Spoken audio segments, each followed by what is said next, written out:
243. Wind now 050. The emergency equipment is in place. Okay, be advised, we have no nose gear. We are landing with no nose gear. With the airfield now in sight, Bob Schornsteimer has more critical decisions to make. He begins to slow the aircraft for landing. Let's try flap 15.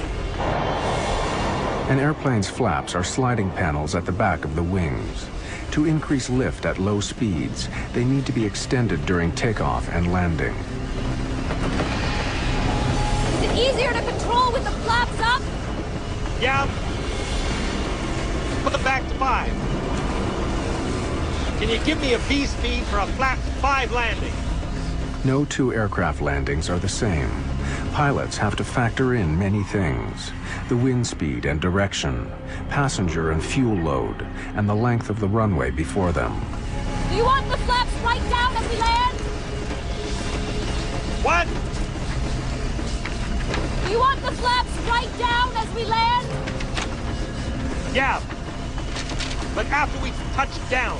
Okay. A complicated formula provides the VREF, indicating the safe landing speed. Even in a crisis like this, pilots have to reach for the manual. Extending the flaps fully will help act as a brake once they touch down.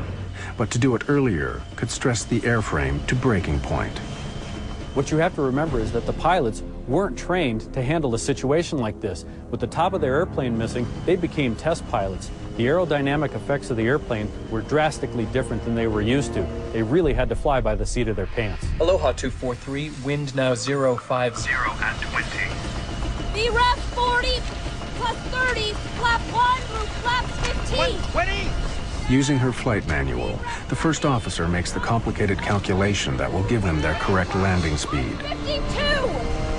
Right!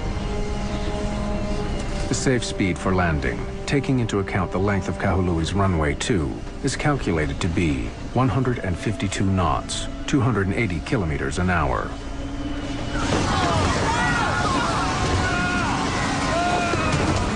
As the airplane slows, it becomes much harder to control. And so the pilot has to make another crucial call. Should he increase his speed to keep control, but possibly risk overshooting the runway? He gambles that the higher speed landing is the best option. Our approach speed, I felt, was hot. I mean, we were coming in hot. I don't know, don't ask me how many miles an hour it was, because I don't know. But from other landings, we were coming in fairly hot. Firefighters prepare for a worst-case scenario, a crash landing and fire. The lack of a nose gear would be a death sentence for everyone on board. A Boeing 737, with 95 passengers and crew on board, has suffered an explosive decompression near the Hawaiian island of Maui.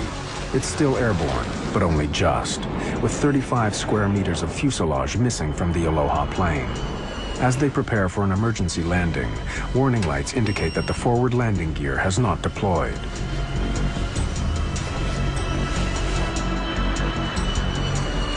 In the 10 horrifying minutes since the explosion, some passengers are convinced they're not going to make it alive. I thought he was going to go in the water, and I was eaten by sharks. And then we saw the mountain, and I didn't think we were going to make it over it. I just knew we were going to crash into that mountain. Suddenly, the news the pilots have been praying for. The gear is down. Inform Kahului Command, the gear is down. Okay, thanks. Aloha 243, just for your information, the gear appears down. The gear appears down. You want me to go to flaps 40? Help you? No, on the ground. The crew have had to make life or death decisions. In the next few seconds, they'll find out whether they're the right ones. Michelle Honda cradles her injured colleague as the critical moment approaches. Passengers comfort one another in what may be their last moments alive.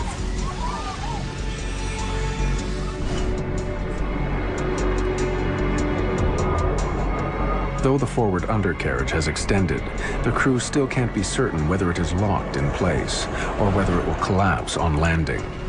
If it doesn't hold firm, 40,000 kilos of airplane traveling at close to 320 kilometers an hour will smash nose down onto the tarmac.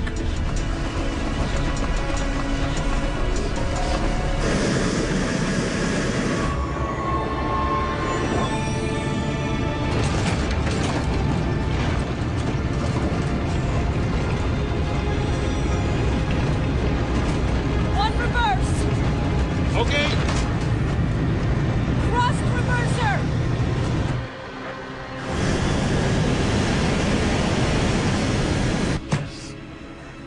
Aloha 243, just shut it down where you are. Okay. Everything's fine. The gear did it. The fire trucks are on the way. Okay. Shut it down. Shut it up?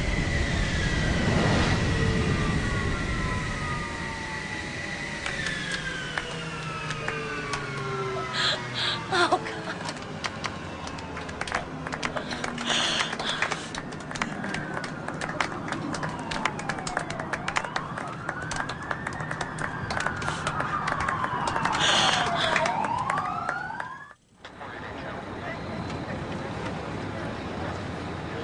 In this extraordinary video, captured moments after landing, the amount of damage the airplane suffered is difficult to comprehend.